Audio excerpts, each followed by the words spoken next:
Capítulo 50. José lançou-se então sobre a face de seu pai e rompeu em pranto sobre ele e beijou-o. Depois José ordenou aos seus servos, os médicos, que embalsamassem seu pai. De modo que os médicos embalsamaram Israel e levaram com ele 40 dias inteiros, pois levam costumeiramente tantos dias para o embalsamamento, e os egípcios continuavam a verter lágrimas por ele, por 70 dias.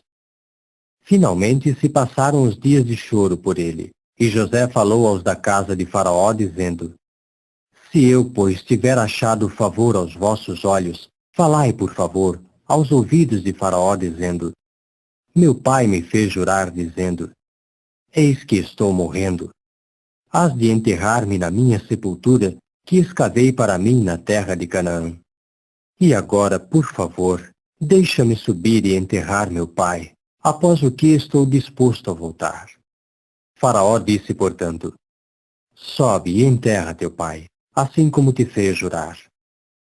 José subiu, pois, para enterrar seu pai, e com ele subiram todos os servos de Faraó, os anciãos da sua casa, e todos os anciãos da terra do Egito, e todos os da casa de José e seus irmãos, e os da casa de seu pai.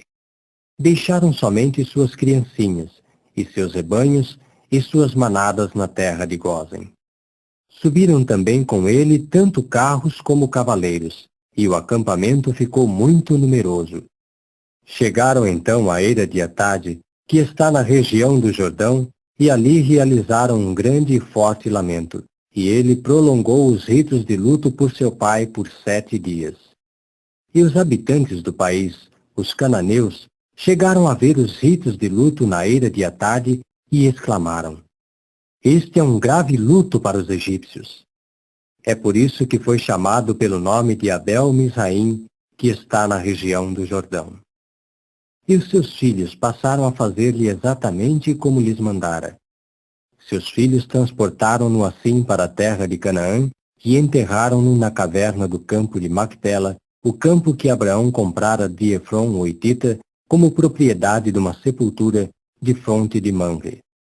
Depois disso, José voltou ao Egito, ele e seus irmãos, e todos os que tinham subido com ele para enterrar seu pai, após ter enterrado seu pai.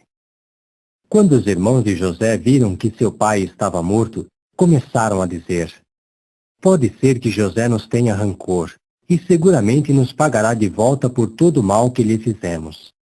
Expressaram assim uma ordem a José nas seguintes palavras: Teu pai deu ordem antes de sua morte, dizendo: Isto é o que haveis de dizer a José. Rogo-te, perdoa, por favor, a revolta de teus irmãos e o pecado deles, por te terem feito mal. E agora, por favor, perdoa a revolta dos servos do Deus de teu pai. E José rompeu em pranto quando lhe falaram. A seguir, seus irmãos vieram também e lançaram-se diante dele e disseram: Eis que somos como teus escravos. José disse-lhes então: Não tenhais medo, pois estou eu no lugar de Deus.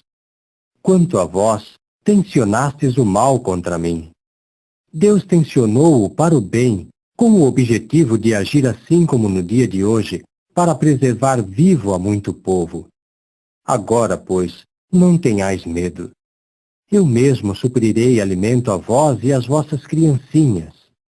Assim os consolou e falou tranquilizadoramente com eles.